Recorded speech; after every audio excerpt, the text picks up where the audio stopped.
옛날, 아주 먼 옛날에 사람들의 발길이 드문 깊은 산골짜기, 맑은 물이 흐르는 마을에 늙은 기와집이 한 채 있었습니다. 이 마을은 사방이 높은 산으로 둘러싸여 있어 해가 뜨면 산 그림자가 길게 드리우고 해가 지면 달빛이 온 마을을 은은하게 비추는 아주 평화로운 곳이었습니다. 산새들이 지저귀는 소리가 아침을 깨우고 저녁이면 밥 짓는 연기가 모락모락 피어올라 구름과 하나가 되는 그런 곳이었지요. 그 중에서도 마을 가장 안쪽에 자리 잡은 이 기와집은 낡았지만 기품이 서려 있어 대문 앞에는 수백 년 된 느티나무가 서 있어 마치 집을 지키는 수문장처럼 든든한 모습을 하고 있었습니다. 마을 사람들은 이 집을 두고 물이 맑아 복이 들어오는 집이라 부르며 그 앞을 지날 때마다 옷깃을 여미곤 했습니다. 이 고택의 주인은 김선비라고 불리는 점잖은 분이었는데 그는 욕심이 없고 자연을 벗삼아 조용히 지내는 것을 낙으로 삼는 사람이었습니다. 김선비는 아침에 눈을 뜨면 가장 먼저 사랑채 문을 활짝 열어 젖히고 마당을 쓸고 난 뒤 뒤뜰에 있는 연못으로 향하는 것이 하루의 시작이었습니다. 그의 발걸음은 언제나 느릿느릿 여유가 있었고 뒷짐을 진 채 걸어가는 모습은 마치 흘러가는 구름처럼 편안해 보였습니다. 그는 벼슬길에 나아가 부귀 영화를 누리는 것보다 집안 대대로 내려오는 이 맑은 연못을 가꾸고 지키는 일을 더 중요하게 생각했습니다. 그의 얼굴에는 세월의 흔적인 주름이 잡혀 있었지만 눈빛만은 어린아이처럼 맑고 투명하여 보는 사람의 마음까지 편안하게 만들어 주었습니다. 집 뒤편에 자리한 연못은 크지도 작지도 않은 알맞은 크기로 바닥에 깔린 자갈이 훤히 들여다 보일 만큼 물이 맑고 깨끗했습니다. 연못가에는 둥근 돌들이 가지런히 놓여 있었고 그 사이사이에는 이름 모를 들꽃들이 피어나 계절마다 다른 색으로 연못을 장식해 주었습니다. 여름이면 커다란 연잎들이 물 위를 덮어 초록빛 그늘을 만들어 주었고 가을이면 붉게 물든 단풍잎이 물 위에 떨어져 마치 비단 위에 수놓은 그림처럼 아름다웠습니다. 김선비는 이 연못가에 앉아 차를 마시거나 책을 읽으며 시간을 보내곤 했는데 물 흐르는 소리와 바람이 대나무 숲을 스치는 소리가 어우러져 세상의 시름을 모두 잊게 해주었습니다. 연못은 단순한 물웅덩이가 아니라 김선비에게는 마음을 닦는 거울과도 같은 곳이었습니다. 하지만 이 연못이 마을 사람들에게 더욱 특별하게 여겨지는 이유는 따로 있었는데 그것은 바로 연못 속에 살고 있는 거대한 금빛 잉어 때문이었습니다. 이 잉어는 보통의 물고기와는 달리 몸집이 어린아이만 했고 비늘 하나하나가 마치 순금으로 만든 것처럼 찬란하게 빛이 났습니다. 햇살이 좋은 날 잉어가 물 위로 튀어오르면 그 반짝이는 빛이 사방으로 퍼져나가 눈을 뜰 수 없을 정도였습니다. 전해 내려오는 이야기에 따르면 이 잉어는 집터를 잡을 때부터 이 연못에 살고 있었으며 집안의 길흉화복을 미리 알려주는 영물이라고 했습니다. 마을 사람들은 이 잉어를 함부로 부르지 않고 연못의 주인이라 칭하며 신성하게 여겼고 김선비 또한 잉어를 단순한 물고기가 아닌 가족처럼 아끼고 보살폈습니다. 김선비가 연못가에 서서 가만히 손뼉을 2번 치면 물속 깊은 곳에 머물던 금빛 잉어가 천천히 수면 위로 올라와 꼬리를 살랑거리며 반가움을 표시하곤 했습니다. 그 모습이 마치 주인의 발자국 소리를 알아듣는 강아지처럼 다정해 보였는데 김선비는 그런 잉어를 보며 흐뭇한 미소를 짓곤 했습니다. 그는 매일 아침 정성스럽게 쌀겨와 말린 나무를 섞어 만든 먹이를 연못에 뿌려 주었고 잉어는 주인이 주는 먹이를 받아 먹으며 건강하게 자랐습니다. 두 존재 사이에는 말로 설명할 수 없는 깊은 교감이 흐르고 있었고 이는 오랜 시간 동안 서로를 지켜보며 쌓아온 신뢰와 애정이 만들어낸 결과였습니다. 김선비에게 잉어는 고독한 산골 생활의 유일한 말동무이자 친구였습니다. 어느 날 오후 햇살이 따스하게 내리쬐는 연못가에 앉아 김선비는 잉어의 유유자적한 헤엄을 바라보며 깊은 생각에 잠겨 있었습니다. 물속을 가만히 들여다보고 있으면 잉어의 지느러미가 물살을 가르는 미세한 움직임까지도 느낄 수 있었습니다. 잉어는 때로는 바위 틈에 숨어 휴식을 취하기도 하고 때로는 연줄기 사이를 요리조리 피해 다니며 장난을 치기도 했습니다. 김선비는 그 모습을 보며 생명의 신비로움과 자연의 이치를 깨닫곤 했습니다. 물은 위에서 아래로 흐르고 생명은 그 흐름에 몸을 맡기며 살아간다는 단순한 진리가 그의 마음을 평온하게 만들었습니다. 그는 자신이 이 집과 연못을 지키는 것이 아니라 오히려 이 자연이 자신을 품어주고 살게 해준다는 사실을 겸허하게 받아들이고 있었습니다. 집안일을 돌보는 늙은 하인 박서방도 이 연못과 잉어를 각별하게 생각하기는 마찬가지였는데 그는 매일 아침 연못 주변의 낙엽을 쓸어내고 이끼 낀 돌을 닦아내며 정성을 쏟았습니다. 박서방은 김선비의 조부 때부터 이 집에서 일해온 터줏대감 같은 존재로 집안의 내력을 누구보다 잘 알고 있는 사람이었습니다. 그는 가끔 마을 사람들에게 잉어에 얽힌 신비한 이야기를 들려주곤 했는데 옛날 큰 가뭄이 들었을 때도 이 연못의 물만은 마르지 않아 마을 사람들이 목을 축일 수 있었다는 이야기였습니다. 박서방은 그 모든 기적이 금빛 잉어 덕분이라고 굳게 믿고 있었으며 잉어가 건강해야 집안이 평안하고 마을 전체에 복이 깃든다고 생각했습니다. 그의 투박한 손길에는 연못에 대한 경외심이 담겨 있었습니다. 계절이 바뀌어 여름이 깊어지면 연못은 생명력으로 가득 차올라 더욱 활기를 띠곤 했습니다. 연못 주변에는 짙은 초록색 풀들이 무성하게 자라나고 물매미와 소금쟁이들이 수면 위를 미끄러지듯 돌아다니며 작은 파문을 만들어냈습니다. 밤이 되면 개구리들이 합창을 하듯 울어대어 산골의 정적을 깨우기도 했지만 김선비에게는 그 소리조차 자연이 연주하는 아름다운 음악처럼 들렸습니다. 그는 더위를 피해 대청마루에 앉아 부채질을 하며 달빛 아래 반짝이는 연못을 바라보는 것을 여름밤의 가장 큰 즐거움으로 여겼습니다. 달이 차오르면 연못 한가운데 둥근 달이 하나 더 떠있는 듯한 풍경이 펼쳐지는데 그 속에서 유영하는 금빛 잉어는 마치 전설 속의 용이 승천을 준비하는 듯한 착각을 불러일으킬 만큼 신비로웠습니다.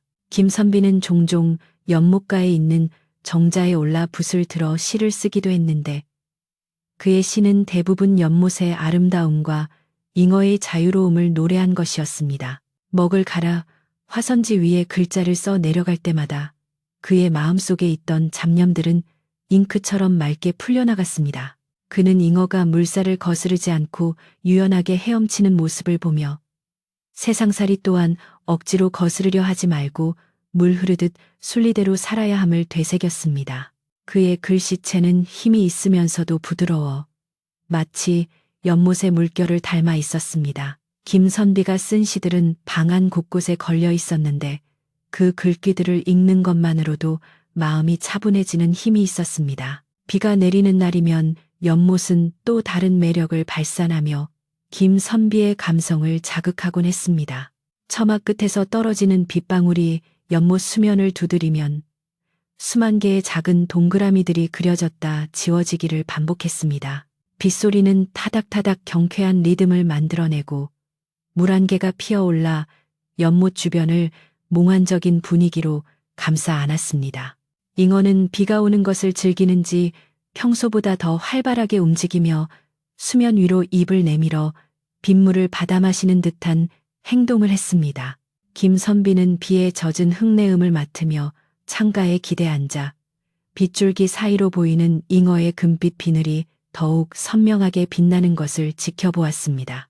비는 대지를 적시고 연못에 물을 채워주며 모든 생명을 다시금 숨쉬게 하는 고마운 존재였습니다. 마을 사람들은 때때로 김선비의 집에 찾아와 연못을 구경하고 싶어 했는데 김선비는 언제나 웃으며 대문을 열어주었습니다. 아이들은 연못가에 쭈그리고 앉아 잉어를 찾느라 눈을 동그랗게 떴고 어른들은 맑은 물을 보며 감탄사를 연발했습니다.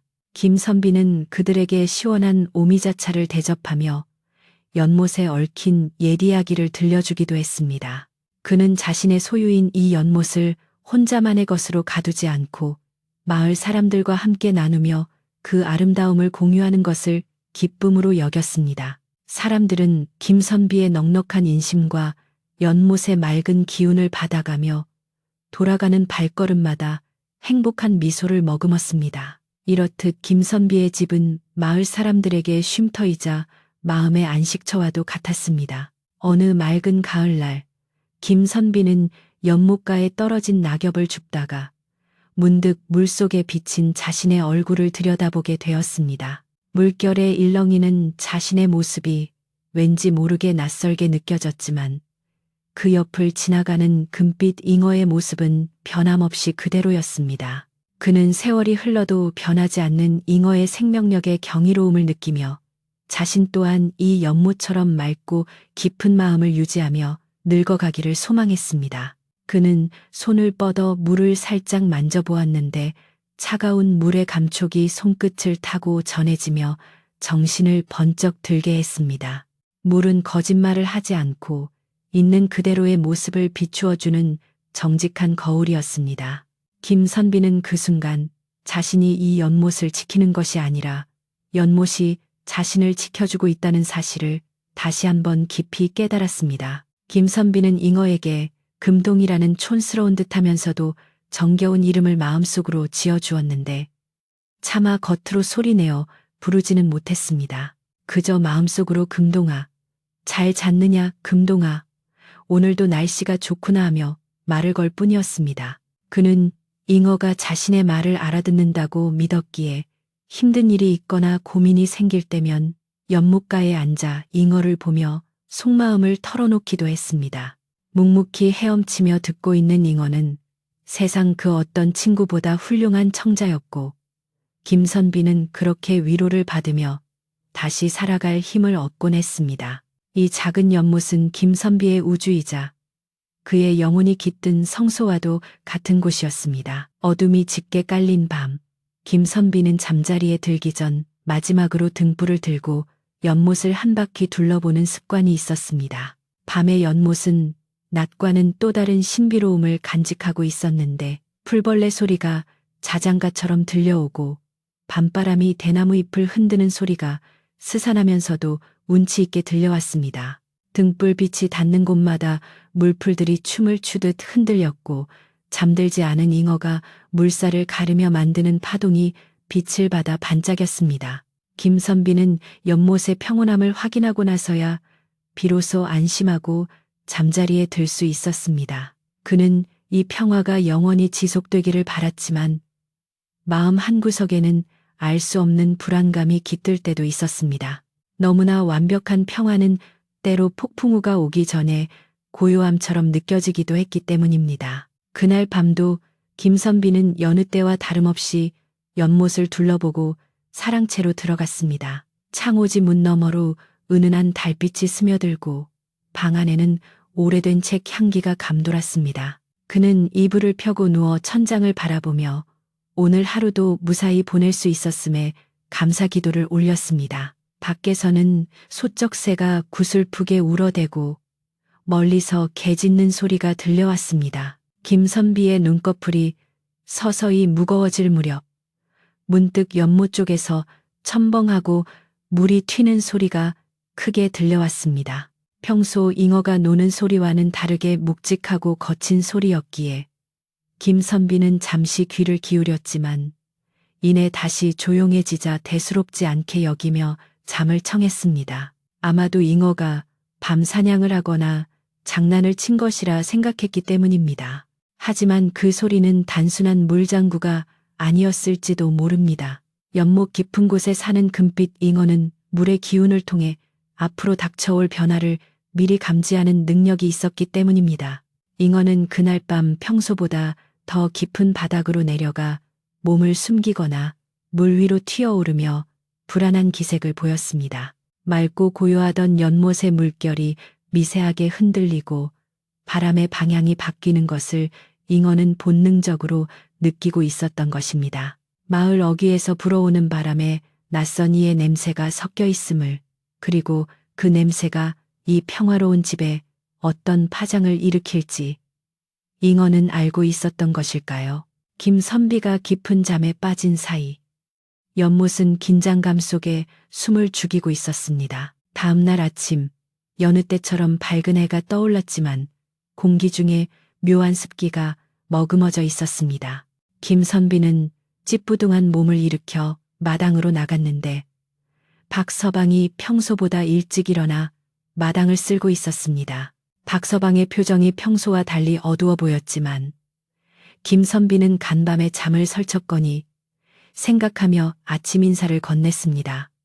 박서방, 간밤에 별일 없었는가? 하고 묻자 박서방은 빗자루질을 멈추고 잠시 머뭇거리더니 네, 선비님, 별일은 없었습니다만 새벽녘에 까마귀들이 유난히 시끄럽게 울어대더군요. 무슨 손님이 오려나 봅니다. 라고 답했습니다. 김선비는 웃으며 까마귀가 울면 흉졸하지만 우리 집에는 귀한 손님이 올 징조일 수도 있지 않겠나 하며 대수롭지 않게 넘겼습니다. 김선비는 연못가로 가서 습관처럼 손뼉을 쳤습니다. 탁탁 맑은 소리가 아침 공기를 가르자 물속에서 금빛 그림자가 서서히 떠올랐습니다. 하지만 오늘은 왠지 잉어의 움직임이 둔하고 평소처럼 활기차게 꼬리를 치지 않았습니다. 김선비는 고개를 갸웃거리며 금동아, 너도 잠을 설쳤느냐? 오늘따라 기운이 없어 보이는구나 하고 혼잣말을 건넸습니다. 잉어는 물끄러미 주인을 바라보다가 다시 물속 깊은 곳으로 스르르 사라져 버렸습니다. 먹이를 주어도 먹는 둥 마는 둥 하는 잉어의 모습에 김선비는 못내 마음에 걸렸지만 날씨 탓이려니 하고 돌아섰습니다. 잉어가 보여준 작은 변화가 다가올 사건의 전조라는 것을 그때는 아무도 알지 못했습니다. 해가 중천에 떴을 때 마을 입구 느티나무 아래에는 낯선 차림의 사내 하나가 서성이고 있었습니다. 그는 등 뒤에 보찜을 메고 갓을 눌러쓴 채 마을 사람들에게 김선비의 집을 묻고 다녔습니다. 그의 눈빛은 매섭고 잽싸게 돌아갔으며 입가에는 알 수 없는 묘한 미소가 걸려 있었습니다. 마을 아낙네들이 수군거리며 그를 힐끔거렸지만 사내는 개의치 않고 오로지 김선비의 고택 쪽만을 응시하고 있었습니다. 그의 보찜 속에는 무엇이 들어있는지 짤랑거리는 쇠붙이 소리가 났는데 그것이 맑은 산골 마을의 정적을 깨뜨리는 불길한 소음처럼 들렸습니다. 그는 마치 오래전부터 이곳을 알고 있었던 사람처럼 망설임 없이 김선비의 집을 향해 발걸음을 옮기기 시작했습니다. 김선비는 사랑채에서 책을 읽고 있었지만 글자가 눈에 잘 들어오지 않았습니다. 아침에 본잉어의 힘없는 모습이 자꾸만 눈앞에 아른거렸기 때문입니다. 그는 책을 덮고 다시 연못으로 나가볼까 고민하던 차에 대문 밖에서 인기척이 들려왔습니다. 이리 오너라 하는 우렁찬 소리가 고요한 집안을 울렸고 박서방이 급히 달려나가 대문을 열었습니다. 문이 열리자 낯선 사내가 거만한 태도로 들어섰는데 그의 시선은 박서방을 지나 곧장 사랑채에 앉아있는 김선비에게로 향했습니다. 그리고 그 시선은 이내 집 뒤편에 있는 연못 쪽을 훑으며 탐욕스럽게 빛났습니다. 낯선 사내는 자신을 먼 친척이라고 소개하며 족보를 들먹였지만 김선비는 그를 본 기억이 전혀 없었습니다. 하지만 예의를 중시하는 김선비는 손님을 박대할 수 없어 사랑채로 모시고 차를 내오라 일렀습니다. 사내는 차를 마시는 둥 마는 둥 하며 자꾸만 집안 이곳저곳을 두리번거렸고 특히 연못에 대한 이야기를 집요하게 물어왔습니다. 이 집에 아주 신비한 연못이 있다고 들었습니다. 물이 맑고 잉어가 산다지요? 사내의 목소리에는 끈적한 욕심이 묻어 있었고 김선비는 본능적으로 경계심을 느꼈습니다. 평화롭던 김선비의 일상에 균열이 생기기 시작한 순간이었습니다. 박서방은 차를 내오며 사내의 관상을 살폈는데 눈썹이 짙고 눈매가 날카로운 것이 영 심상치 않다고 느꼈습니다. 그는 부엌으로 돌아와 일을 하면서도 계속 사랑채 쪽을 주시하며 귀를 기울였습니다. 사내는 김선비에게 예전부터 이 집터가 명당이라 소문이 자자했다느니 연못 밑에 보물이 묻혀 있다는 전설을 들었다느니 하며 횡설수설을 늘어놓았습니다. 김선비는 그저 헛소문일 뿐이라며 점잖게 타일렀지만 사내는 쉽게 물러설 기색이 아니었습니다. 그의 방문은 우연이 아니라 철저하게 계획된 것이 분명해 보였습니다. 연못 속의 금빛 잉어가 아침부터 불안해했던 이유가 비로소 명확해지는 듯 했습니다. 바람이 불어와 대나무 숲이 쏴하고 소리쳤지만 그것은 평소의 시원한 바람 소리가 아니라 마치 누군가를 경계하는 듯한 날카로운 소리였습니다. 연못의 물은 여전히 맑았지만 그 밑바닥에는 보이지 않는 불안의 앙금이 가라앉아 있었습니다. 김선비는 찻잔을 쥔 손에 힘을 주며 이 불청객이 가져올 파장에 대해 깊은 고민에 빠졌습니다. 과연 그는 이 평화로운 고택과 사랑하는 연못, 그리고 가족 같은 금빛 잉어를 지켜낼 수 있을까요? 이야기는 이제 막 시작되었고 맑은 물 위에는 서서히 먹구름이 들이우고 있었습니다. 고요했던 산골 마을에 하루가 저물어가고 긴 밤이 찾아오고 있었습니다. 자신을 최 씨라고 밝힌 이 낯선 손님은 하룻밤만 묵어가겠다고 사정을 하여 김선비의 허락을 받아냈지만 다음 날이 되어도 떠날 채비를 하지 않았습니다. 오히려 그는 아침 일찍 일어나 뒷짐을 지고 마당을 어슬렁거리며 집안의 구석구석을 살피는데 여념이 없었습니다. 김선비가 점잖게 갈 길도 먼데 어찌 떠나지 않으십니까? 하고 물으면 최 씨는 다리가 아프다거나 속이 좋지 않다는 핑계를 대며 교묘하게 말을 돌렸습니다. 그의 태도는 뻔뻔하기 그지없었으나 천성이 착하고 모진 말을 못하는 김선비는 차마 병자라고 주장하는 그를 매몰차게 내쫓을 수가 없었습니다. 그렇게 최 씨는 하루 이틀 김선비의 사랑채에 머물며 주인 행세를 하듯 눌러앉게 되었습니다. 최 씨는 김선비와 마주 앉아 밥을 먹을 때면 은근슬쩍 집안의 재산이나 족보에 대해 캐묻곤 했습니다. 이런 깊은 산골에 이토록 훌륭한 기와집을 짓고 사시다니 선대 어르신들께서 재물을 많이 모으셨나 봅니다. 라며 떠보는 말투로 질문을 던지면 김선비는 그저 조상님들의 은덕으로 겨우 비바람을 피하고 살 뿐입니다. 라고 겸손하게 대답했습니다. 하지만 최 씨의 눈은 김선비의 대답을 듣는 둥 마는 둥 하며 자꾸만 방문 너머로 보이는 뒤뜰의 연못 쪽을 향해 힐끔거렸습니다. 밥알을 씹는 그의 인매는 비열하게 움직였고 눈동자는 탐욕으로 번들거려 보는 사람으로 하여금 불쾌감을 느끼게 했습니다.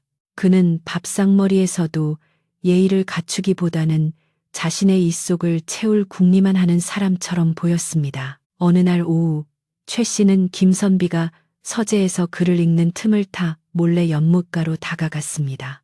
그는 주위를 두리번거리며 아무도 없음을 확인하고는 연못 가장자리에 쭈그리고 앉아 물속을 뚫어지게 쳐다보았습니다. 그의 시선은 맑은 물과 아름다운 연꽃에는 전혀 머무르지 않았고 오로지 물속 깊은 곳에 무엇이 있는지 그리고 소문으로만 듣던 금빛 잉어가 정말 존재하는지에만 쏠려 있었습니다. 그는 긴 막대기를 하나 주워들어 물속을 휘휘 저어보기도 하고 돌멩이를 던져 물의 깊이를 가늠해보기도 했습니다.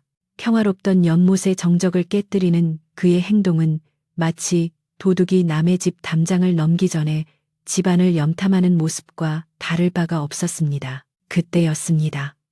최 씨가 막대기로 수초 사이를 거칠게 쑤셔대자 물속 깊은 곳에 숨어있던 금빛 잉어가 갑작스럽게 수면 위로 튀어올랐습니다.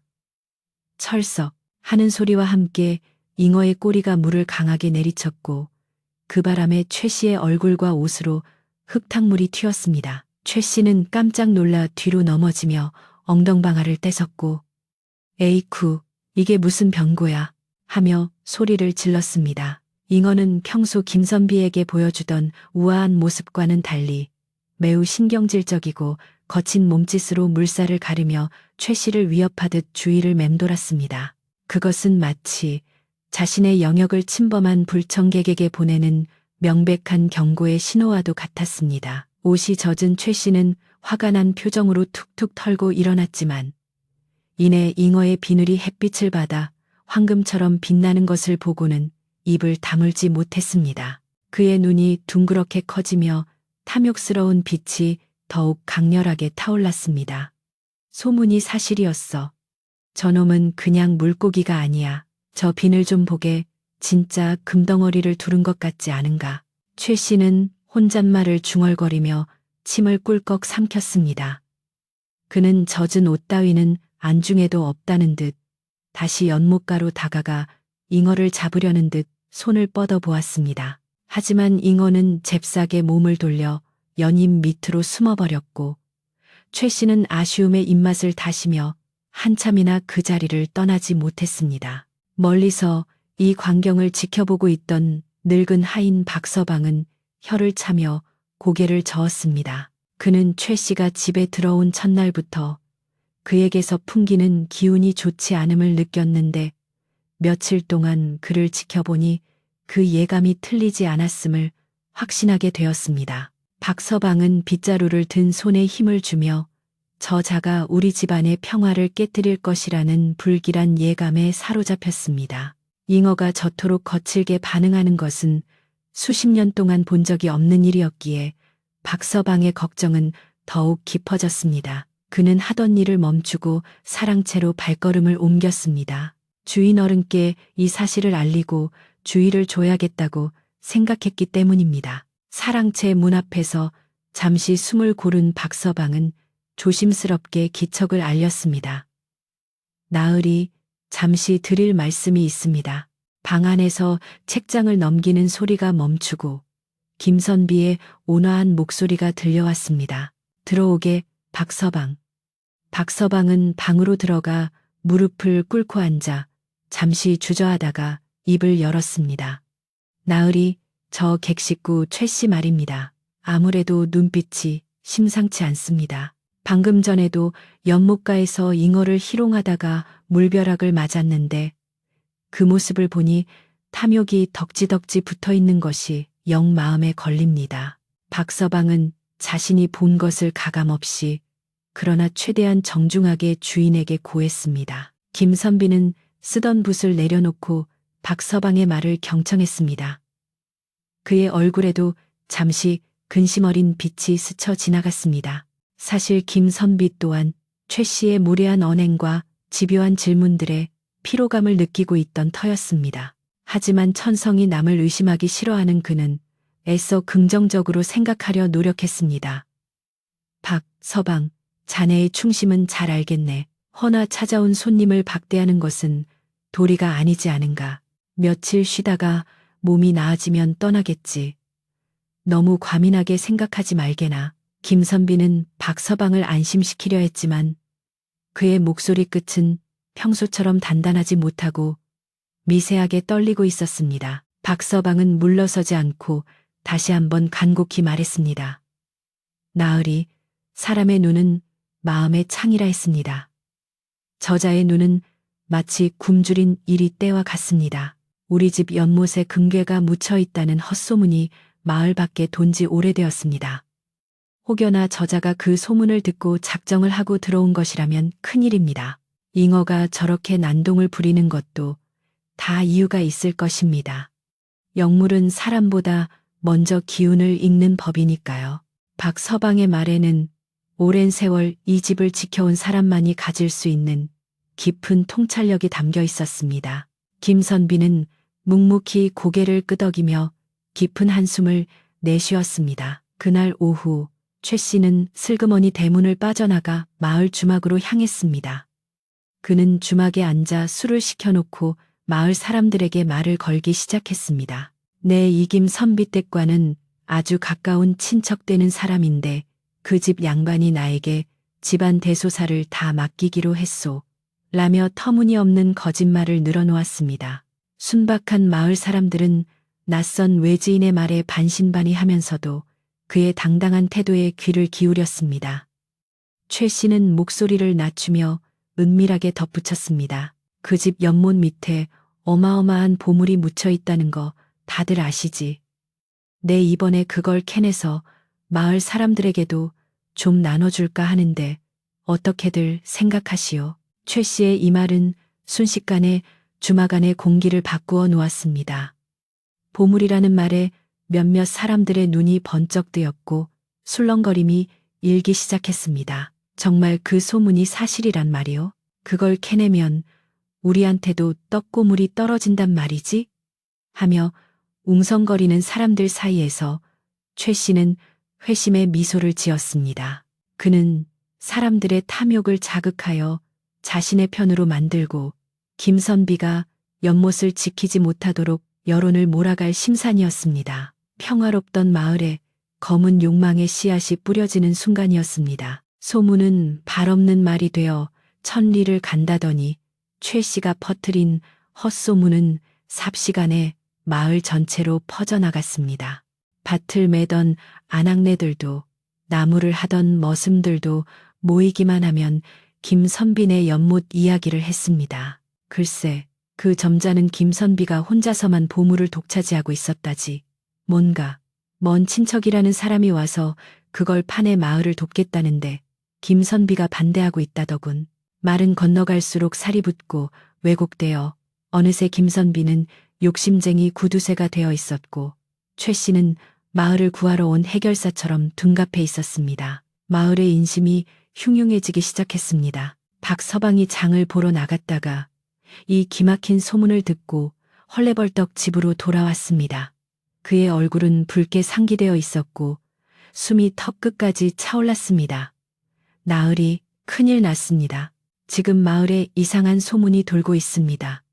박서방은 김선비에게 최 씨가 주막에서 떠벌린 이야기와 마을 사람들의 동요를 낱낱이 전했습니다. 김선비는 기가 막혀 말문이 막혔습니다. 평생을 청렴하게 살아온 자신이 하루아침에 탐욕스러운 위선자로 매도당하고 있다는 사실에 가슴이 답답해져 왔습니다. 그는 떨리는 손으로 가슴을 쓸어내리며 사태가 생각보다 훨씬 심각하게 돌아가고 있음을 깨달았습니다. 해가 저물고 땅거미가 내려앉자 집안의 공기는 더욱 무겁게 가라앉았습니다. 저녁상 앞에서도 최 씨는 뻔뻔하게 밥을 비우고는 이쑤시개를 물고 마루에 앉아 콧노래를 흥얼거렸습니다.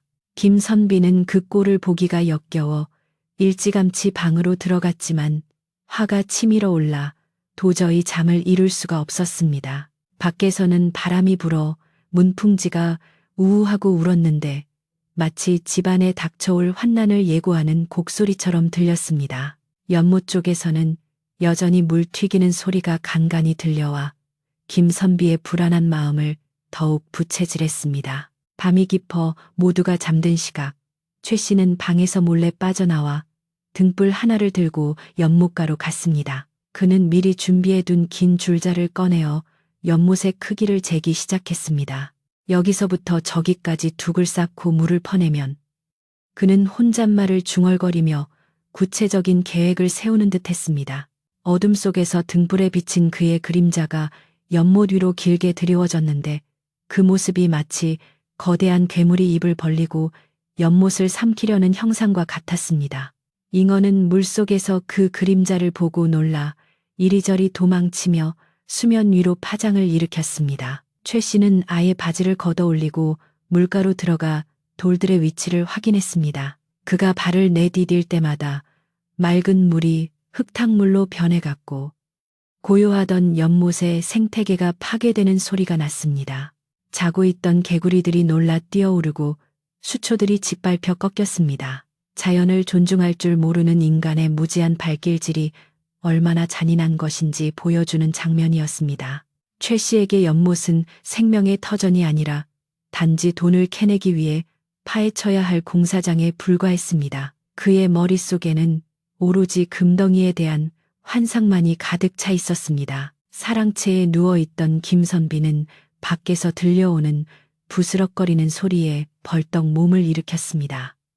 예민해진 신경 탓에 작은 소리도 크게 들렸던 것입니다. 그는 창문을 살짝 열고 밖을 내다보았는데 연못가에서 일렁이는 등불과 사람의 그림자를 보고 경악을 금치 못했습니다. 이 밤중에 대체 무슨 짓을? 김선비는 당장 뛰쳐나가 호통을 치고 싶었지만 섣불리 행동했다가는 오히려 험한 꼴을 당할 수도 있다는 생각에 주먹을 꽉 쥐고 참았습니다. 그는 최 씨가 무슨 짓을 꾸미고 있는지 정확히 파악한 뒤에 대처해야겠다고 마음먹었습니다. 한편 연못 속의 금빛 잉어는 최 씨가 내뿜는 살기에 극도의 스트레스를 받고 있었습니다. 잉어는 물속 바위 틈에 머리를 박고 괴로워하거나 수면 위로 올라와 입을 뻐끔거하며 거칠게 숨을 몰아쉬었습니다. 맑은 기운을 먹고 사는 영물에게 최 씨의 탁한 욕망은 독이나 다름없었습니다. 잉어의 몸에서 뿜어져 나오던 찬란한 금빛도 조금씩 빛을 잃어가고 있었고 비늘은 윤기를 잃어 푸석해 보였습니다. 잉어의 고통은 곧 김선비의 고통이었고 집안 전체의 기운이 쇠락하고 있음을 보여주는 징조였습니다. 새벽닭이 울 무렵이 되어서야 최 씨는 방으로 돌아갔습니다. 날이 밝아오자 김선비는 뜬 눈으로 밤을 지새운 탄 눈으로 마당에 나섰습니다. 연못가에 가보니 밤사이 누군가가 헤집어 놓은 흔적이 역력했습니다. 풀들이 꺾여 있고 가장자리에 흙이 무너져 내려 물이 탁해져 있었습니다. 김선비는 참담한 심정으로 연못을 바라보았습니다. 평생을 애지중지 가꿔온 정원이 하룻밤 사이에 엉망이 된 것을 보니 가슴이 찢어지는 듯 했습니다. 박서방도 뒤따라 나와 그 광경을 보고는 말문이 막혀 입을 다물지 못했습니다. 그때 최 씨가 부스스한 얼굴로 방문을 열고 나오더니 김선비를 보고는 뻔뻔하게 아침 인사를 건넸습니다. 안녕히 주무셨습니까? 사촌 형님. 어제는 제가 잠이 안 와서 연못 구경을 좀 했습니다. 그는 자신의 만행을 숨기려 하지도 않았고 오히려 김선비의 반응을 즐기는 듯 했습니다. 김선비는 차가운 목소리로 말했습니다. 객으로 왔으면 객답게 머물다 가는 것이 예의입니다. 남의 집 정원을 함부로 훼손하는 것은 도리에 어긋나는 일입니다. 하지만 최 씨는 코웃음을 치며 대꾸했습니다. 에이, 형님도 참. 훼손이라니요. 다 이 집안을 잘되게 하려고 미리 좀 살펴본 겁니다. 김선비는 더 이상 그와 말을 섞는 것이 무의미하다는 것을 깨달았습니다. 말이 통하는 상대가 아니었습니다. 최 씨는 이미 작정을 하고 덤벼드는 사냥꾼이었고 김선비는 그가 놓은 덫에 걸려든 사슴과 같은 처지였습니다. 김선비는 박서방에게 눈짓을 하여 자리를 피하게 한 뒤 깊은 생각에 잠겼습니다. 이제는 단순히 손님을 대접하는 문제가 아니었습니다.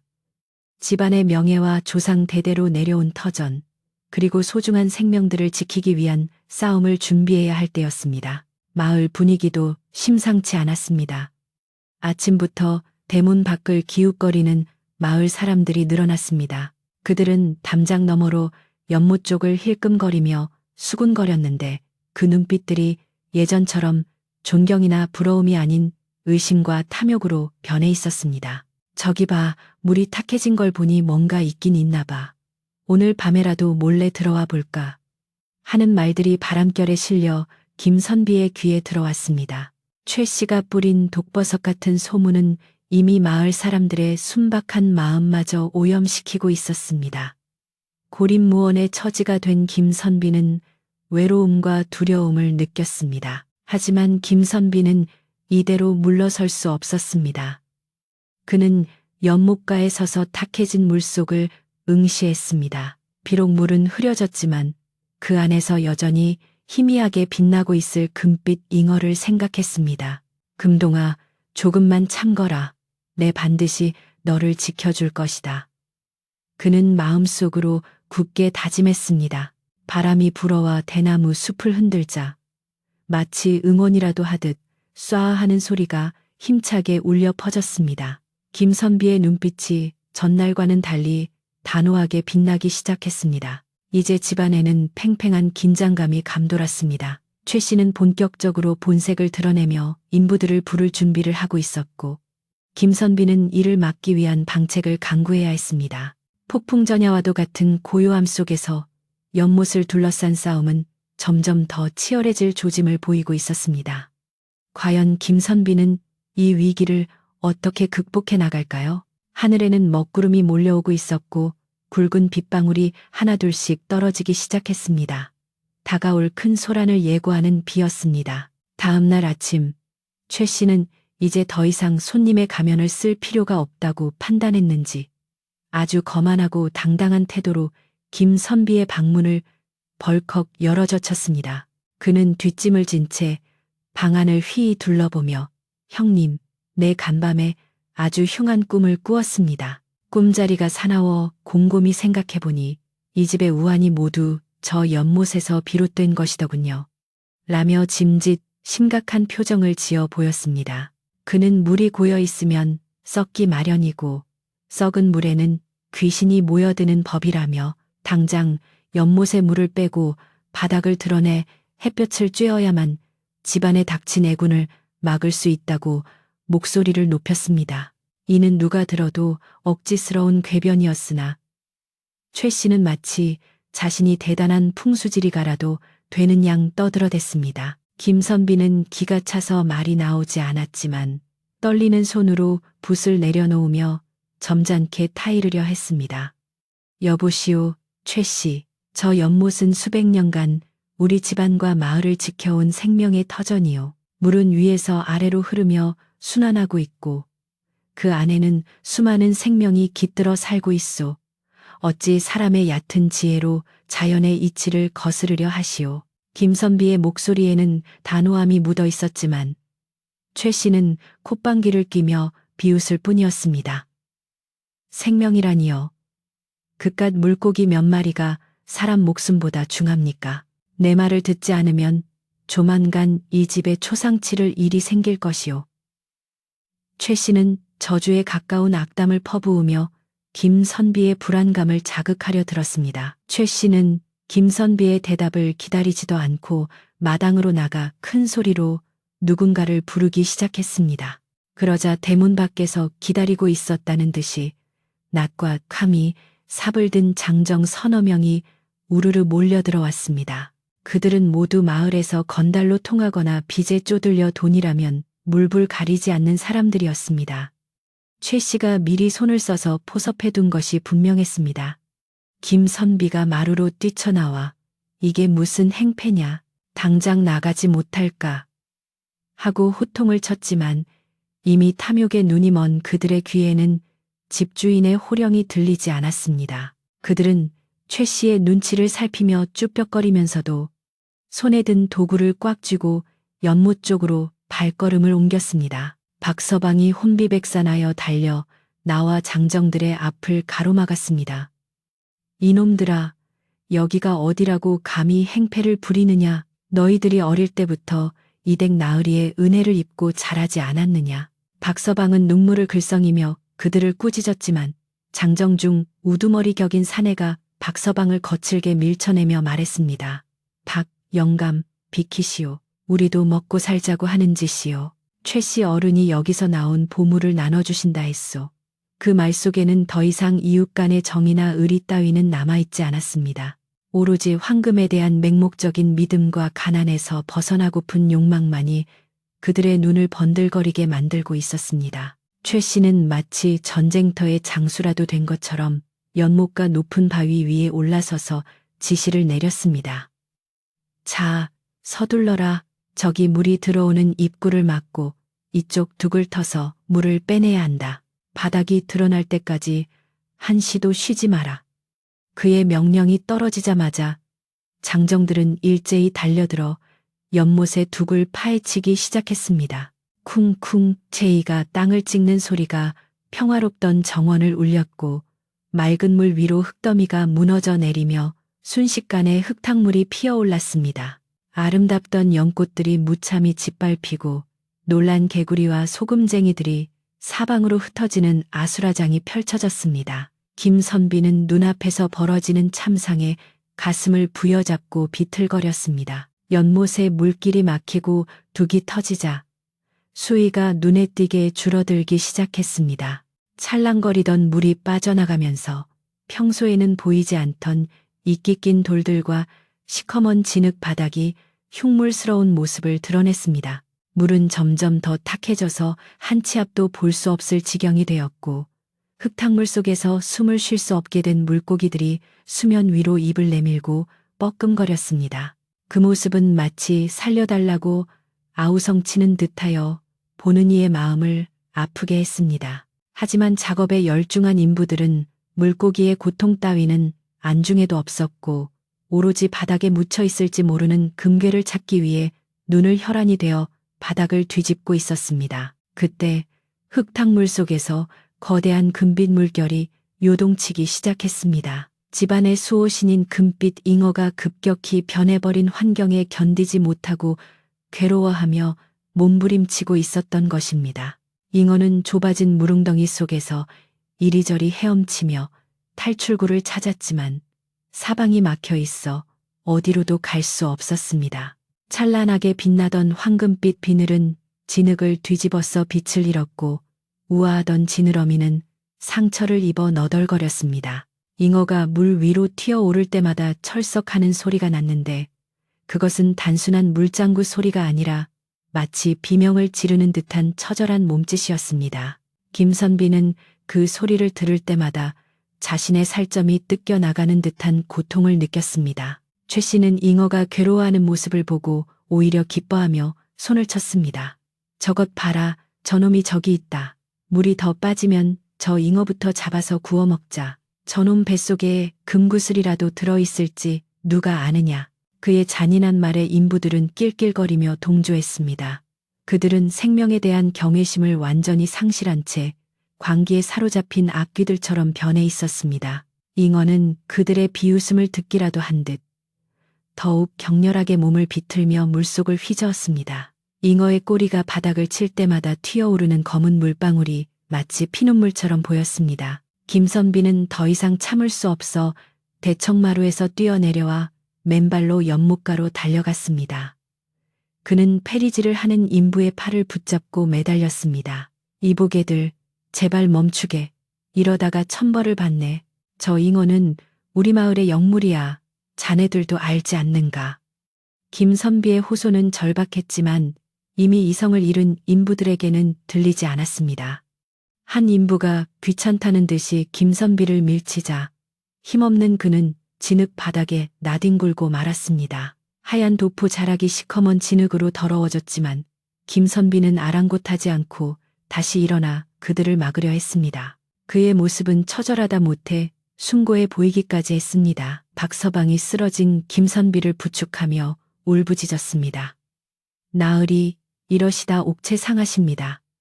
저 짐승만도 못한 놈들에게는 말이 통하지 않습니다. 박서방의 눈에서도 굵은 눈물이 뚝뚝 떨어져 내렸습니다. 그는 평생을 바쳐 갖고 온 정원이 파괴되는 것을 보며 자신의 인생이 부정당하는 듯한 슬픔을 느꼈습니다. 하늘도 이들의 슬픔을 알았는지 맑았던 하늘에 갑자기 먹구름이 몰려들기 시작했습니다. 사방이 어둑어둑해지고 스산한 바람이 불어와 나뭇가지를 세차게 흔들었습니다. 까마귀 떼가 하늘을 맴돌며 까악까악 울어대어 불길한 기운을 더했습니다. 최 씨는 하늘을 올려다보며 잠시 주춤했지만 이내 비가 오기 전에 끝내야 한다. 서둘러라고 소리쳤습니다. 그는 자연의 경고조차 무시하고 자신의 욕심을 채우는데 급급했습니다. 연못의 물은 이제 반도 남지 않았고 중앙의 깊은 곳을 제외하고는 바닥이 거의 드러나 있었습니다. 드러난 바닥에는 썩은 나뭇가지와 깨진 기와 조각들만이 뒹굴고 있을 뿐 그들이 기대했던 금괴나 보물은 보이지 않았습니다. 하지만 최 씨는 더 깊이 파야 해. 원래 진짜 보물은 땅속 깊은 곳에 묻혀있는 법이야. 라며 인부들을 독려했습니다. 헛된 희망을 맺는 그들의 모습은 어리석기 짝이 없었습니다. 한편 잉어는 물이 줄어들어 움직일 공간이 부족해지자 거의 제자리에 멈춰서서 가쁜 숨만 몰아쉬고 있었습니다. 아가미가 벌어질 때마다 힘겨워하는 모습이 역력했고 눈빛은 점점 흐릿해져 갔습니다. 김선비는 잉어의 눈과 마주쳤는데 그 눈빛이 마치 자신을 원망하는 것이 아니라 오히려 주인님, 너무 슬퍼하지 마세요. 라고 위로하는 듯 느껴져 가슴이 미어지는 것 같았습니다. 잉어와 김선비 사이에는 말로 표현할 수 없는 끈끈한 유대감이 흐르고 있었고 잉어의 고통은 곧 김선비의 영혼을 갉아먹는 아픔이었습니다. 마을 밖에서도 이 소란을 듣고 사람들이 하나둘 모여들기 시작했습니다. 담장 너머로 고개를 내민 마을 사람들은 흉물스럽게 변해버린 연못과 진흙투성이가 된 김선비를 보고 수군거렸습니다. 개중에는 정말 보물이 나오려나 하며 호기심을 보이는 사람도 있었지만 대부분은 죄센 멀쩡한 집을 저렇게 망가뜨리다니 김선비가 불쌍해서 어쩌나 하며 혀를 찼습니다. 하지만 최 씨의 기세가 워낙 등등하고 인부들이 험악해 보여서 누구 하나 나서서 말리는 사람은 없었습니다. 방관하는 마을 사람들의 침묵 또한 이 비극을 키우는 공범이나 다름없었습니다. 김선비는 흙투성이가 된 옷을 털지도 않고 자리에서 일어났습니다. 그의 눈빛은 절망에서 벗어나 차갑게 가라앉아 있었습니다. 그는 이제 단순히 읍소하거나 몸으로 막는 것으로는 이 사태를 해결할 수 없음을 깨달았습니다. 법도와 예의를 중시하던 그였지만 지금은 집안의 가장으로서 그리고 이 마을의 어른으로서 위엄을 보여야 할 때였습니다. 그는 박서방에게 낮은 목소리로 지시했습니다. 박서방, 당장 사랑채로 가서 내 관복과 갓을 가져오게. 그리고 마을 이장님과 어르신들을 정중히 모셔오게. 내 이 자리에서 시시비비를 가려야겠네. 박서방은 김선비의 결연한 표정을 보고 즉시 고개를 끄덕이며 달려갔습니다. 김선비는 흐트러진 매무새를 바로하고 연못가가 잘 보이는 대청마루 중앙에 정좌하고 앉았습니다. 비록 옷은 더러워졌지만 꼿꼿하게 펴진 허리와 흔들림 없는 눈빛에서는 범접할 수 없는 기품이 뿜어져 나왔습니다. 그는 소란스러운 마당을 응시하며 마음속으로 조상님들과 천지신명께 기도를 올렸습니다. 부디 이 어리석은 자들을 꾸짖어 주시고 죄 없는 생명들을 굽어 살펴 주소서. 그의 침묵은 고함보다 더 무거운 압박감을 주었고 작업을 하던 인부들도 왠지 모를 서늘함에 하나둘 일손을 멈추고 힐끔거리기 시작했습니다. 최 씨는 작업 속도가 느려지자 짜증을 내며 인부들에게 다가갔습니다. 왜들 일어나. 금덩이가 코앞이라니까. 조금만 더 파면 된단 말이야. 하지만 인부 중 한 명이 머뭇거리며 말했습니다. 저기, 최 씨 어른, 하늘이 심상치가 않습니다. 그리고 선비님 눈빛이 너무 무섭습니다. 이러다 정말 사단이 나는 거 아닙니까? 인부들도 본능적으로 공포를 느끼기 시작한 것입니다. 맑았던 대낮이 밤처럼 어두워지고 천둥 소리가 멀리서 우르릉하며 들려오고 있었기 때문입니다. 그것은 하늘이 노한 소리였고 땅이 울부짖는 소리였습니다. 김선비는 잉어를 바라보며 마음속으로 말을 걸었습니다. 금동아, 조금만 버텨라. 내 목숨을 걸고서라도 너를 지키고 이 집을 지킬 것이다. 네가 살아온 세월이 헛되지 않음을 내 반드시 증명해 보이마. 잉어도 그 마음을 알았는지 좁은 물속에서 마지막 힘을 짜내어 꼬리를 한번 크게 쳤습니다. 그 물보라가 튀어 최 씨의 얼굴을 정통으로 때렸고 최 씨는 아, 차가워 하며 비명을 질렀습니다. 마치 잉어가 주인에게 보내는 신호이자 악인에게 보내는 마지막 경고와도 같았습니다. 박서방이 마을 이장과 원로들을 모시고 대문 안으로 들어선 것은 바로 그때였습니다. 마을에 존경받는 어르신들이 지팡이를 짚고 들어오자 마당의 분위기는 순식간에 엄숙해졌습니다. 최 씨와 인부들은 당황하여 하던 짓을 멈추고 엉거주춤 섰습니다. 김선비는 자리에서 천천히 일어나 그들을 맞이했습니다. 그의 표정은 비장했고 목소리는 낮지만 울림이 있었습니다. 이제 모든 것이 드러날 시간이었습니다. 탐욕과 진실, 파괴와 보존의 싸움이 절정을 향해 치닫고 있었습니다. 하늘에서는 빗방울이 하나, 둘 굵게 떨어지며 마른 땅을 적시기 시작했습니다. 어둠이 짙게 깔린 하늘에서 번개가 번쩍이며 고택의 기와 지붕을 비췄습니다. 그 순간 드러난 김선비의 얼굴은 평소의 온화함 대신 서슬퍼런 분노와 결기로 가득 차 있었습니다. 그는 마을 사람들과 인부들 그리고 최 씨를 하나하나 둘러보았습니다. 아무 말도 하지 않았지만 그 시선만으로도 사람들은 압도되어 뒷걸음질 쳤습니다. 연못의 물은 거의 바닥을 드러내어 잉어의 등지느러미가 공기 중에 노출되어 있었고 그 처참한 광경은 모여든 사람들의 양심을 찌르는 비수가 되어 꽂혔습니다. 김선비는 천천히 입을 열어 쩌렁쩌렁한 목소리로 꾸짖을 준비를 마쳤습니다. 그의 뒤로는 족자 속의 호랑이 그림이 마치 살아나올 듯 으르렁거리는 기세가 느껴졌습니다. 바람이 더욱 거세지며 대나무 숲이 비명을 질렀고 빗줄기는 점점 굵어져 폭우로 변해갔습니다. 자연이 인간의 탐욕에 대해 심판을 내릴 준비를 하고 있는 듯 했습니다. 혼탁해진 물, 괴로워하는 잉어, 그리고 분노한 주인. 이 모든 것이 한데 어우러져 폭발 직전의 긴장감을 만들어내고 있었습니다. 이제 곧 김선비의 준엄한 심판과 자연의 응징이 시작될 것입니다.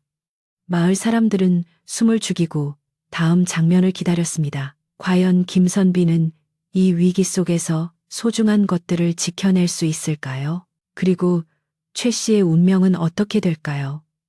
비바람이 몰아치는 연못가에서 이야기의 가장 뜨거운 순간이 막 펼쳐지려 하고 있었습니다. 마당에 모인 마을 어르신들과 이웃들의 시선이 김선비에게 집중되었습니다.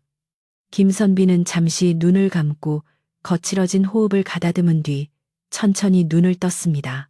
그의 눈빛은 폭풍우가 몰아치는 하늘보다 더 깊고 고요했으며 그 안에 담긴 결의는 바위처럼 단단했습니다. 그는 젖은 도포 자락을 여미며 마을 이장과 어르신들을 향해 정중하게 고개를 숙였습니다. 어르신들, 그리고 이웃 여러분.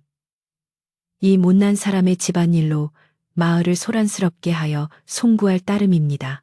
하오나 오늘 이 자리에서 반드시 밝혀야 할 것이 있어 염치불구하고 여러분을 모셨습니다. 그의 목소리는 낮았지만 빗소리를 뚫고 사람들의 귓가에 또렷하게 파고들었습니다. 그것은 억울함을 호소하는 약자의 목소리가 아니라 진실을 수호하려는 선비의 기계였습니다. 김선비는 시선을 돌려 진흙탕 속에 엉거주춤 서 있는 최 씨와 인부들을 바라보았습니다. 그의 눈빛이 닿자 인부들은 죄 지은 아이처럼 고개를 떨구었고 최 씨만이 짐짓 당당한 척 허세를 부리며 콧방귀를 뀌었습니다. 김선비는 엄한 목소리로 꾸짖었습니다. 최 씨, 그대는 내 집안의 먼 친척이라 하여 따뜻한 밥과 잠자리를 내어주었거늘 어찌하여 주인의 허락도 없이 집안의 터전을 짓밟고 신성한 생명을 위협하는가. 이것이 그대가 말하는 도리이며 사람의 탈을 쓰고 할 짓인가. 김선비의 호통은 천둥 소리보다 더 무겁게 마당을 울렸습니다. 마을 사람들은 평소 온화하기만 했던 김선비의 서슬 퍼런 모습에 놀라 숨을 죽였습니다. 최 씨는 김선비의 기세에 잠시 주춤했지만 이내 악을 쓰며 대들었습니다. 형님, 아니 김선비, 이 꽉 막힌 양반아, 내가 다 우리 잘 살자고 하는 짓 아니요? 이 연못 밑에 금덩이가 묻혀 있다는데 그걸 캐내면 당신도 좋고 나도 좋고 이 마을 사람들도 다 배불리 먹고 살 수 있단 말이오. 왜 눈앞의 보물을 보고도 못 본 척한단 말이오. 최 씨는 바닥에 떨어진 치비를 다시 집어들고 허공에 휘두르며 광기를 드러냈습니다. 그의 눈은 탐욕으로 붉게 충혈되어 있었고 입가에는 거품까지 물려 있어 마치 이성을 잃은 짐승과도 같았습니다. 그는 자신의 욕망을 정당화하기 위해 마을 사람들의 가난을 인질로 삼고 있었습니다. 김선비는 한심하다는 듯 혀를 차며 마을 사람들을 둘러보았습니다. 여러분 들으셨습니까? 저자가 말하는 보물이란 대체 무엇입니까? 황금입니까? 재물입니까? 김선비는 손을 들어 흙탕물 속에서 가쁘게 숨을 쉬고 있는 잉어를 가리켰습니다. 우리 조상님들께서 물려주신 것은 금괴가 아니라 바로 이 맑은 물과 생명입니다. 가뭄이 들었을 때도 마르지 않아 우리 마을의 식수가 되어주었던 이 연못이 저 잉어가 우리를 지켜준 수호신이 아닙니까? 당장의 헛된 욕심에 눈이 멀어 수백 년을 이어온 마을의 혼을 팔아 넘기시겠습니까? 김선비의 절규에 가까운 외침은 사람들의 가슴 깊은 곳에 묻혀있던 양심을 건드렸습니다. 마을 사람들의 표정이 하나둘 부끄러움으로 물들기 시작했습니다. 그때 하늘이 찢어질 듯한 굉음과 함께 굵은 빗줄기가 쏟아지기 시작했습니다. 후두두두 떨어지던 빗방울은 순식간에 앞이 보이지 않을 정도의 장대비로 변해 마당의 흙먼지를 잠재우고 사람들의 몸을 적셨습니다. 마치 하늘이 김선비의 말에 응답하여 더러운 탐욕을 씻어내리려는 듯했습니다. 빗물은 말라가던 연못으로 세차게 흘러들었고 바닥을 드러냈던 연못에 다시 물이 차오르기 시작했습니다. 인부들은 갑작스러운 폭우에 당황하여 우왕좌왕했고 손에 들고 있던 도구를 하나둘 바닥에 떨어뜨렸습니다. 자연의 거대한 힘 앞에서는 인간의 욕심이 얼마나 보잘것없는 것인지 깨닫는 순간이었습니다. 하지만 최 씨는 포기하지 않았습니다.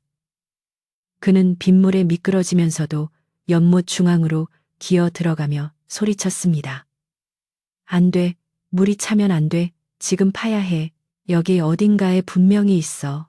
그는 진흙 구덩이 속에 손을 집어넣고 미친 듯이 바닥을 긁어댔습니다. 빗물과 흙탕물이 뒤섞여 그의 얼굴을 덮쳤지만 그는 아랑곳하지 않고 금을 찾는 데만 혈안이 되어 있었습니다. 그 모습은 탐욕에 폐폐 빠져 허우적거리는 인간 군상의 적나라한 초상이었습니다. 마을 사람들은 그 기괴한 모습을 보며 공포와 혐오감을 동시에 느꼈습니다.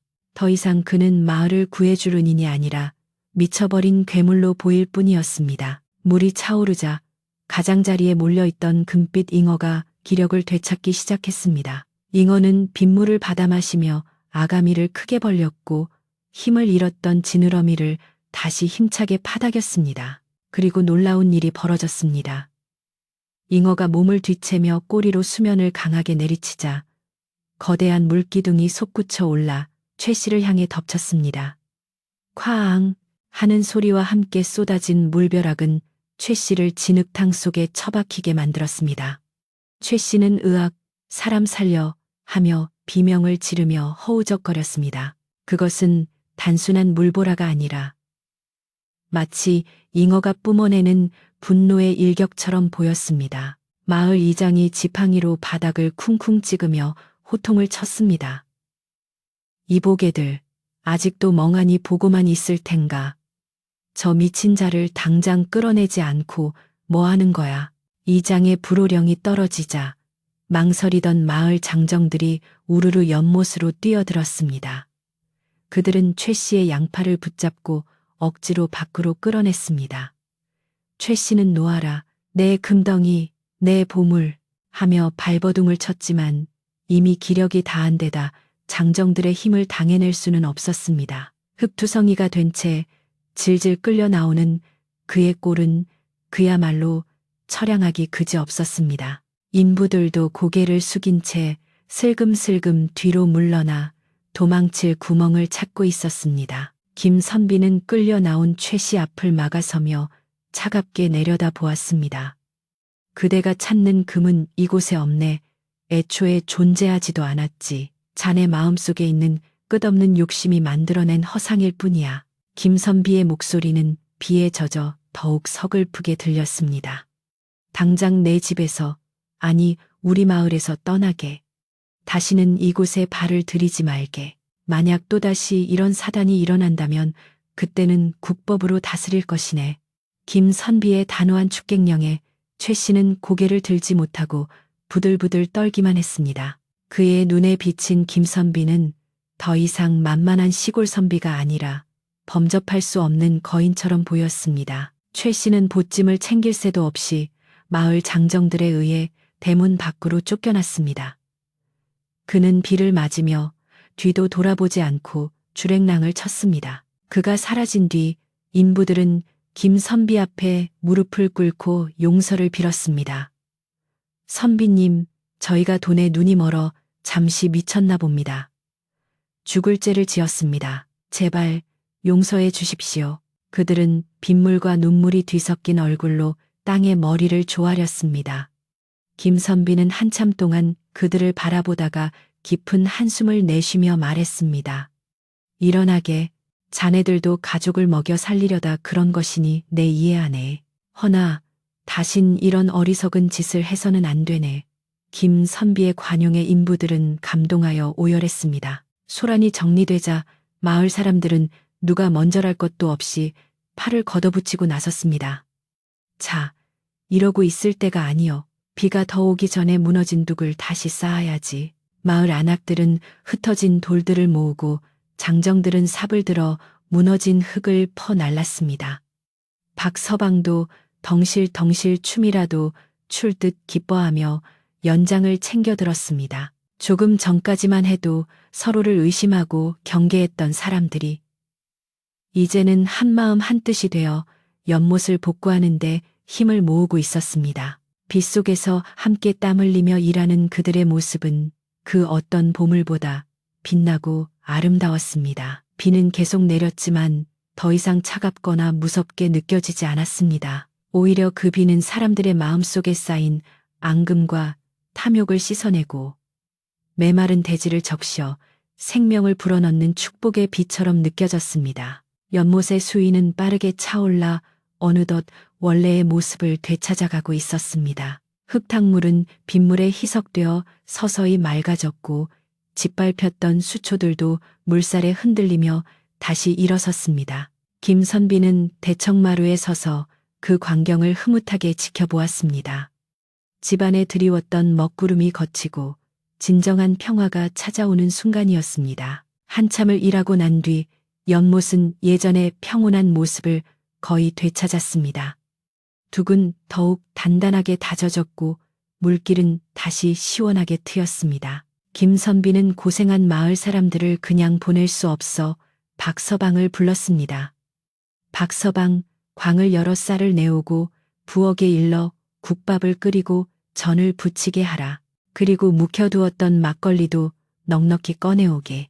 오늘 고생하신 이웃들과 따뜻한 밥 한 끼 나누고 싶네. 박서방은 예, 나으리 분부대로 하겠습니다. 하고 힘차게 대답하며 부엌으로 달려갔습니다.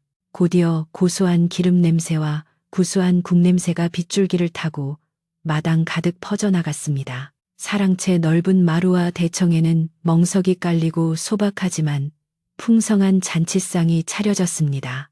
비에 젖은 옷을 대충 털어낸 마을.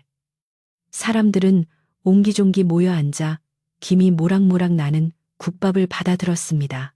아이고, 따뜻하니 좋구먼. 속이 다 풀리네 그려. 이장 어른이 국물을 한 숟가락 뜨며 감탄하자 여기저기서 맞장구를 치며 웃음꽃이 피어났습니다. 노릇노릇하게 구워진 파전과 시원한 막걸리 한 사발에 사람들의 얼굴에는 홍조가 돌았습니다. 조금 전의 긴장과 갈등은 눈 녹듯 사라지고 훈훈한 정이 그 자리를 채웠습니다. 빗소리는 이제 흥겨운 장단처럼 들려와 술맛을 돋우었습니다. 김선비는 사람들 틈에 섞여 막걸리 잔을 기울이며 이웃들의 이야기를 들어주었습니다. 김선비님, 저희가 헛소문에 흔들려 잠시 선비님을 오해했습니다. 정말 면목이 없습니다. 한 이웃이 죄송한 마음을 전하자 김선비는 손사래를 치며 웃었습니다. 아닙니다. 사람이라면 누구나 혹할 수 있는 일이지요. 비 온 뒤에 땅이 굳어진다고 하지 않습니까? 이번 일로 우리 마을의 정이 더욱 돈독해질 것이라 믿습니다. 그의 너그러운 말에 사람들은 다시 한번 감복하며 잔을 높이 들어 건배를 제안했습니다. 자, 우리 마을과 김선비 댁의 평안을 위하여. 잔치가 무르익어갈 무렵 비가 잦아들더니 구름 사이로 맑은 달빛이 빼꼼히 얼굴을 내밀었습니다. 김선비는 잠시 자리에서 일어나 연못가로 다가갔습니다. 비가 그친 연못은 거짓말처럼 고요했고 물 한 개가 피어올라 신비로운 분위기를 자아내고 있었습니다. 그리고 그 물 한 개 사이로 금빛 잉어가 유유히 헤엄치며 나타났습니다. 잉어의 비늘은 빗물에 씻겨 더욱 찬란하게 빛났고 움직임은 전보다 훨씬 힘차고 자유로워 보였습니다. 잉어는 김선비를 알아보고는 물가로 다가와 꼬리를 살랑거렸습니다. 마치 고맙습니다, 주인님. 덕분에 살았습니다. 라고 인사하는 것 같았습니다. 김선비는 쭈그리고 앉아 물속에 손을 담갔습니다. 잉어가 다가와 그의 손가락을 툭툭 건드렸습니다. 그 차갑고 미끄러운 감촉이 김선비에게는 세상 무엇보다 따뜻하게 느껴졌습니다. 고생했다. 금동아, 정말 고생 많았어. 이제 아무도 너를 괴롭히지 않을 게다. 김선비는 나직하게 속삭이며 잉어를 위로했습니다. 잉어는 주인의 마음을 아는 듯 한동안 김선비의 곁을 맴돌다가 천천히 깊은 물속으로 사라졌습니다. 물 위로 퍼져나가는 둥근 파문이 김선비의 마음속에도 잔잔한 감동의 물결을 일으켰습니다. 마루에서는 마을 사람들의 웃음소리가 끊이지 않았습니다. 누군가가 구성진 노랫가락을 뽑기 시작했고 사람들은 박수를 치며 흥을 돋우었습니다. 김선비는 연못가에 서서 그 정겨운 풍경을 바라보았습니다. 따뜻한 불빛이 새어나오는 사랑채, 흥겨운 사람들, 그리고 맑은 연못과 그 안을 지키는 금빛 잉어, 이 모든 것이 어우러져 한 폭의 아름다운 그림을 만들어내고 있었습니다. 김선비는 이 평화로운 일상을 지켜냈다는 안도감에 가슴이 벅차 올랐습니다. 그는 하늘을 올려다보며 이 모든 것을 가능하게 해준 자연과 이웃들에게 깊은 감사를 드렸습니다. 밤이 깊어가면서 잔치도 서서히 마무리되었습니다. 배불리 먹고 기분 좋게 취한 마을 사람들은 하나둘씩 자리에서 일어났습니다. 김선비님, 오늘 정말 잘 먹었습니다. 덕분에 큰 깨달음을 얻고 갑니다. 사람들은 대문 밖을 나서며 김선비에게 허리 숙여 인사했습니다. 김선비와 박서방은 대문 앞까지 나와 배웅하며 가는 길을 등불로 비춰주었습니다. 멀어지는 발자국 소리와 함께 사람들의 말소리가 잦아들자 고택에는 다시 고요한 정적이 찾아왔습니다. 하지만 그 정적은 예전처럼 외롭거나 쓸쓸하지 않았습니다. 그것은 충만함과 따스함으로 가득 채워진 행복한 고요함이었습니다. 김선비는 박서방과 함께 뒷정리를 마친 후 다시 한번 연못을 둘러보았습니다. 달빛이 연못 위로 쏟아져 내려 은가루를 뿌린 듯 반짝였습니다. 물은 언제 흙탕물이었냐는 듯 맑고 투명하게 정화되어 있었습니다. 자연의 회복력은 참으로 놀라웠고 그 속에는 인간이 감히 흉내낼 수 없는 위대한 섭리가 담겨 있었습니다. 김선비는 오늘 겪은 일을 통해 자신이 이 연못의 주인이 아니라 잠시 맡아 관리하는 청지기일 뿐임을 다시금 깨달았습니다. 그리고 이 아름다운 유산을 후대에도 온전히 물려주는 것이 자신의 사명임을 굳게 다짐했습니다. 이제 집안의 모든 것이 제자리를 찾았습니다.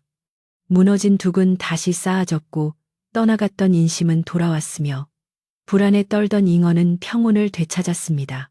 김선비는 피곤이 몰려왔지만 마음만은 깃털처럼 가벼웠습니다. 그는 사랑채 갯마루에 걸터앉아 밤바람을 쐬었습니다. 비 온 뒤의 바람은 상쾌하고 시원하여 머릿속까지 맑게 해주었습니다. 어디선가 풀벌레 소리가 들려오기 시작했고 대잎이 사각거리는 소리가 자장가처럼 귓가에 맴돌았습니다. 김선비의 시선은 자연스럽게 연못으로 향했습니다. 달빛을 받아 빛나는 수면 아래 금빛 잉어가 유유자적하게 원을 그리며 헤엄치고 있었습니다. 그 모습은 마치 이 집안의 평화가 영원할 것임을 약속하는 무언의 춤사위 같았습니다. 김선비는 입가에 옅은 미소를 머금으며 중얼거렸습니다. 그래, 이거면 되었다. 더 바랄 것이 무엇이겠는가. 그의 목소리에는 깊은 만족감과 평온함이 배어 있었습니다. 모든 갈등이 해소되고 평화가 찾아온 밤, 김선비는 오랫동안 연못을 바라보다가 방으로 들어갔습니다. 창호지 문을 닫자 방 안은 아늑한 어둠으로 채워졌습니다. 그는 이불을 펴고 누워 빗소리와 풀벌레 소리를 벗삼아 눈을 감았습니다. 오늘은 그 어느 때보다 깊고 편안한 잠을 잘 수 있을 것 같았습니다. 고택의 밤은 그렇게 깊어갔고 금빛 잉어는 잠들지 않고 깨어 맑은 눈으로 집안을 지키고 있었습니다. 이야기는 이제 마지막 결말을 향해 조용히 흘러가고 있었습니다. 폭풍우가 지나가고 소란스러웠던 밤이 완전히 물러간 뒤 산골 마을에는 그 어느 때보다 청명하고 맑은 아침이 찾아왔습니다. 지난밤 쏟아졌던 비는 마을 구석구석 쌓여있던 묵은 먼지를 말끔히 씻어내렸고 대기는 상쾌한 풀내음과 젖은 흙내음으로 가득 채워져 숨을 들이쉴 때마다 가슴속까지 시원해지는 기분이 들었습니다. 나뭇잎마다 맺혀있던 투명한 빗방울들은 아침 햇살을 받아 영롱한 보석처럼 반짝였고 산새들은 가지를 옮겨 다니며 즐겁게 지저귀어 평화가 다시 찾아왔음을 노래했습니다. 김선비의 고택 기와 지붕 위로 피어오르는 아침 안개는 마치 신선이 사는 곳처럼 신비로운 분위기를 자아내고 있었습니다. 김선비는 평소보다 조금 늦은 시각에 잠자리에서 일어나 방문을 열고 마루로 나섰습니다.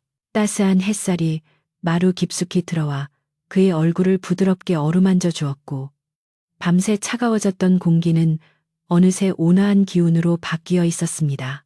그는 기지개를 켜며 마당을 내려다보았는데 어제의 그 난장판은 온데간데 없고 박서방이 부지런히 쓸고 닦아놓은 덕분에 마당은 정갈하기 그지없었습니다. 젖은 땅은 단단하게 다져져 있었고 쓰러졌던 화초들은 다시 꼿꼿하게 세워져 생명력을 뽐내고 있었습니다.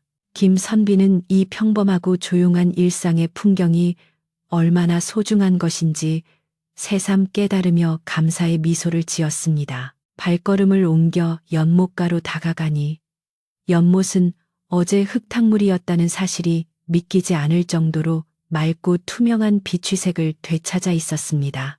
밤새 빗물이 계속 유입되어 수위는 가뭄 이전보다 더 높게 차올라 찰랑거렸고 물속의 수초들은 물결에 맞춰 부드럽게 춤을 추고 있었습니다. 김선비가 연못가 바위에 걸터앉아 가만히 수면을 들여다보자 깊은 곳에서 금빛 그림자가 어른거리는 것이 보였습니다. 바로 집안의 수호신인 금빛 잉어였습니다. 잉어는 김선비의 기척을 느끼고 천천히 수면 위로 떠올랐는데 그 자태가 전보다 훨씬 위엄있고 건강해 보였습니다. 잉어의 비늘은 아침 햇살을 반사하여 눈이 부실 정도로 찬란한 황금빛을 뿜어냈습니다. 지난밤에 고초를 겪으면서 상처 입었던 지느러미는 신기하게도 말끔히 치유되어 있었고 움직임은 더욱 유연하고 힘이 넘쳤습니다. 잉어는 김선비 앞을 천천히 선회하며 꼬리로 물을 살짝 튀겼는데 마치 주인님 안녕히 주무셨습니까? 하고 아침 인사를 건네는 듯 했습니다. 김선비는 잉어의 눈을 바라보며 마음속으로 깊은 대화를 나누었습니다. 말은 통하지 않아도 서로의 마음을 온전히 느낄 수 있는 그 순간 두 존재 사이에는 그 어떤 언어로도 표현할 수 없는 깊은 신뢰와 사랑이 흐르고 있었습니다. 박서방이 정성스럽게 우려낸 따뜻한 찻상을 들고 연못가로 다가왔습니다. 나으리 차 드시지요. 간밤에 푹 주무셨습니까? 박서방의 얼굴에도 근심이 사라지고 편안한 미소가 걸려 있었습니다. 김선비는 찻잔을 받아들고 향긋한 차 향기를 음미하며 고개를 끄덕였습니다. 그래, 박서방. 자네 덕분에 아주 달게 잤네. 연못도 저리 말끔해지니 내 마음이 다 시원하네. 두 사람은 나란히 연못을 바라보며 차를 마셨습니다. 따뜻한 차가 목을 타고 넘어가며 몸을 데워주었고 눈앞의 평화로운 풍경은 마음을 데워주었습니다. 세상 부러울 것 없는 행복한 아침 시간이었습니다. 오전이 되자 대문 밖이 소란스러워지더니 마을 사람들이 하나둘 김선비의 집을 찾아오기 시작했습니다. 하지만 이번 방문은 지난번처럼 구경을 하거나 의심을 품고 온 것이 아니었습니다. 그들의 손에는 갓 수확한 호박이며 옥수수, 산에서 캔 나물, 직접 짠 참기름 같은 소박한 선물들이 들려 있었습니다. 선비님, 지난번 일은 정말 면목이 없었습니다. 저희가 잠시 귀신에 홀렸었나 봅니다. 이 작은 정성이라도 받아주십시오.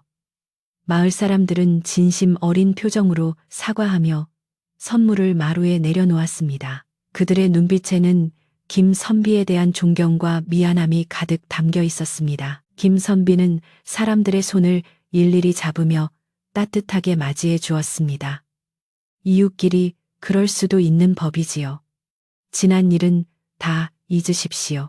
오히려 그 일 덕분에 우리가 서로의 마음을 더 잘 알게 되지 않았습니까? 김선비의 넉넉한 인품에 마을 사람들은 다시 한번 감동했습니다. 그들은 마루에 걸터 앉아 도란도란 이야기를 나누며 웃음꽃을 피웠습니다. 이제 김선비의 연못은 보물을 숨겨둔 비밀 장소가 아니라 마을 사람들의 마음을 하나로 모으는 화합의 장소가 되었습니다. 탐욕의 상징이었던 금 이야기는 쑥 들어갔고 대신 의리와 신의를 지키는 금빛 잉어의 전설만이 사람들의 입에 오르내리게 되었습니다. 시간이 흘러 계절은 어느덧 가을의 깊은 곳으로 접어들었습니다. 연못가에 심어진 단풍나무들은 붉게 물들어 절경을 이루었고 바람이 불 때마다 낙엽이 우수수 떨어져 물 위에 붉은 배를 띄웠습니다. 김선비는 마당에 떨어진 낙엽을 쓸며 계절의 변화를 온몸으로 느꼈습니다. 바스락거리는 낙엽 소리가 듣기 좋아 빗자루질을 멈추고 한참을 서 있기도 했습니다. 자연은 서두르는 법 없이 자신의 속도대로 흘러갔고 김선비 또한 그 흐름에 몸을 맡기며 욕심 없이 하루하루를 살아갔습니다. 그의 얼굴에는 세월의 흔적이 더해졌지만 그 주름살마저도 온화하고 기품이 있어 보였습니다. 어느 날 오후 김선비는 마을 아이들을 불러 모아 사랑채에서 그를 가르치고 있었습니다. 옛 성현이 말씀하시길 족함을 알면 욕됨이 없고 멈출 줄 알면 위태롭지 않다고 하셨느니라. 김선비의 낭낭한 목소리에 아이들은 눈을 초롱초롱 빛내며 따라 읽었습니다. 수업이 끝나면 아이들은 쪼르르 연못가로 달려가 잉어를 구경하곤 했습니다. 와, 금동이다. 금동아 안녕. 아이들이 고사리 같은 손을 흔들면 잉어도 반가운 듯 물 위로 올라와 꼬리를 쳤습니다. 아이들의 맑은 웃음소리가 고택의 담장을 넘어 마을 전체로 퍼져나갔습니다. 그 소리는 세상에서 가장 아름다운 음악이었습니다. 마을에는 더 이상 흉흉한 소문도 낯선 이의 침입도 없었습니다. 최 씨가 쫓겨난 이후로 마을 사람들은 외부인의 가머니설에 속지 않게 되었고 자신들이 가진 평범한 일상을 소중히 여기게 되었습니다. 가끔 지나가는 나그네가 연못의 보물 이야기를 물으면 마을 사람들은 껄껄 웃으며 이렇게 대답하곤 했습니다. 보물이지요, 암요. 하지만 그건 눈에 보이는 금덩이가 아니라 우리 마을 사람들의 맑은 마음과 저 연못을 지키는 잉어의 영험함이랍니다. 그들은 이제 진정한 가치가 무엇인지 아는 현명한 사람들이 되어 있었습니다. 김선비가 지켜낸 것은 단순한 연못이 아니라 마을 전체의 정신이었던 것입니다. 겨울이 다가오면서 날씨가 쌀쌀해지자 김선비는 잉어가 추운 겨울을 잘 날 수 있도록 연못 깊은 곳에 지프로 엮은 둥지를 넣어 주었습니다.